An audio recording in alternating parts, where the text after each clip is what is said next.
একবারের এক ঘটনা। এক পুরুষ অনেক দুঃখী ছিল, আর এটার কারণ ছিল তার ওপর পুরো সংসারের দায়িত্ব। ওই ব্যক্তিটি তার বন্ধু ও পরিবারকে সময় দিতে পারতো না, আর ওর বন্ধুরা যখন ট্যুরে যেত তখন ওর মন আরও দুঃখী হতো।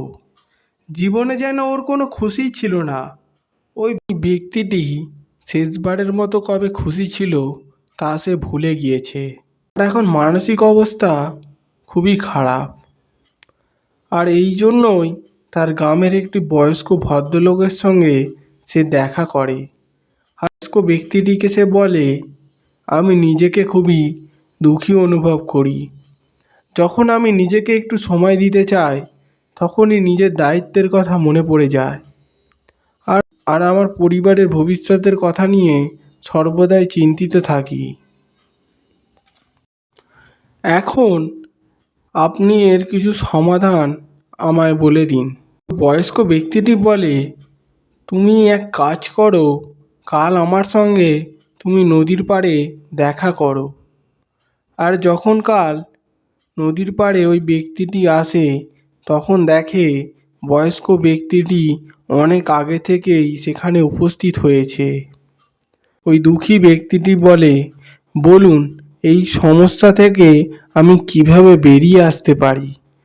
বয়স্ক ব্যক্তিটি বলে, হ্যাঁ, আজ তো তোমার আমি সমস্যার সমাধান করেই দেব।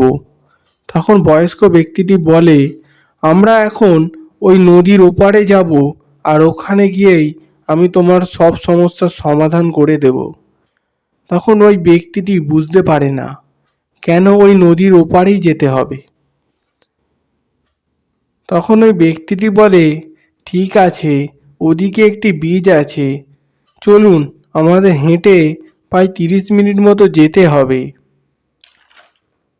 তখন বয়স্ক ব্যক্তিটা বলে, আমরা তখনই ওই নদীর পাড়ে যাব যখন এই নদীর জল পুরোপুরি শুকিয়ে যাবে, যখন এই নদীর শক্ত মাটিতে আমরা পা রাখতে পারবো। ব্যক্তিটি ওই বয়স্ক লোকটিকে বলে, এটা আপনি কি বলছেন? আমরা যদি কল্পনাও করি এই নদীর জল শুকিয়ে যাওয়ার, তাহলেও এটি কখনোই সম্ভব নয়। এই কথাটি বলার সঙ্গে সঙ্গেই ওই ব্যক্তিটি বুঝতে পারে যে আমার কোথায় ভুল হচ্ছিল, আর আমি কেনই বা দুঃখী ছিলাম। আর বয়স্ক ব্যক্তিটি মুচকি হাসতে থাকে।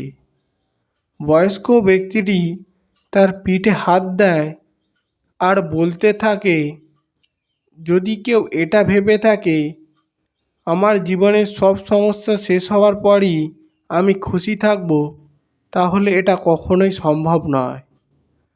তখন ওই ব্যক্তিটি বুঝতে পারে যে ধনী ব্যক্তি হোক বা গরিব, প্রত্যেককেই কিছু না কিছু কর্তব্য তার পরিবার, বন্ধুবান্ধব ও সমাজের ওপর থাকবেই, আর সেটা কখনোই পুরোপুরিভাবে শেষ হবে না।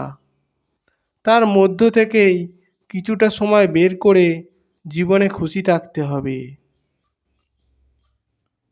গল্পটি আমার, আপনার ও আমাদের সমাজের প্রত্যেকটি পুরুষের। তাই এই গল্পটি অবশ্যই আপনার বন্ধুবান্ধবদের সঙ্গে শেয়ার করুন। ভিডিওটি ভালো লাগলে অবশ্যই একটি লাইক করুন ও চ্যানেলটি সাবস্ক্রাইব করুন। ভিডিওটি শেষ পর্যন্ত দেখার জন্য অনেক অনেক ধন্যবাদ।